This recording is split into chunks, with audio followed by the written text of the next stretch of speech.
she's a legend in the industry, in cinema, and I was so excited to work with her.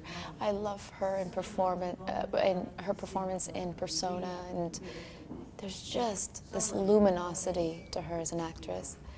I don't know, it was such an incredible experience, and it was the main reason why I ran to this film, was because signing up to this movie means I get to spend 2 months alongside Liv Ullmann, and the lessons and the stories I take from that, there's no price. It's beyond. We were saying yesterday at the premiere that Liv is just emotions and nerves. Yeah. Can you talk a little bit about that?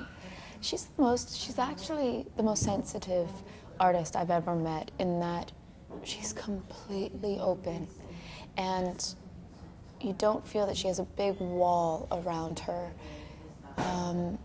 It's beautiful. It means that she's very intuitive, and she has an emotional language, like she senses things and feels things.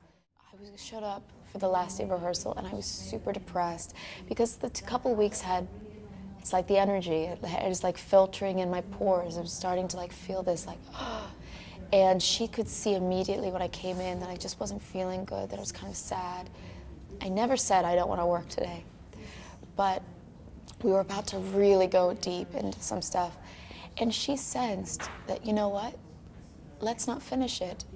We had every intention of going through and finishing our rehearsal, but she didn't. She just felt it wasn't the time, and I think it takes a really sensitive person to know that. I didn't know. But because I have so much respect for her, anytime I was reminded that she was there in the room, I would immediately forget Colin, and I would think of Liv, and I would think, does she like what I'm doing?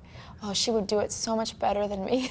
Like, all of these things would go in my head, so I had to say, like, at one point, I'm getting, like, because I felt that she would be a much better Miss Julie, in a way, that I just was nervous every time I saw her. So when the camera started, I asked if she could just be a little bit, like, behind me or away, because otherwise I would just be looking at her. You know, that's where my energy was going. I've never had that experience on a set. I've realized this past year I've had to be careful and take more of a break between films, because it takes a lot out of you sometimes, and you have to have space to then fill up again, you know? I feel so much for actors that have struggled with addictions or depression, and I think it's because we underestimate sometimes how much, when you're playing a character, you give of yourself. So I'm trying to take a space in my life where I then take time to then honor myself by filling up, spending time with my family, all of that. Did she invite you to Norway yet? No, I want to go to Norway. I've never been. I love the movie Frozen, and I feel like I've been to Norway because I went. No, I know I haven't, but I went to explore Norway at Disney World, at the Epcot Center where they have all the countries, and it piqued my interest. So I'd love to go.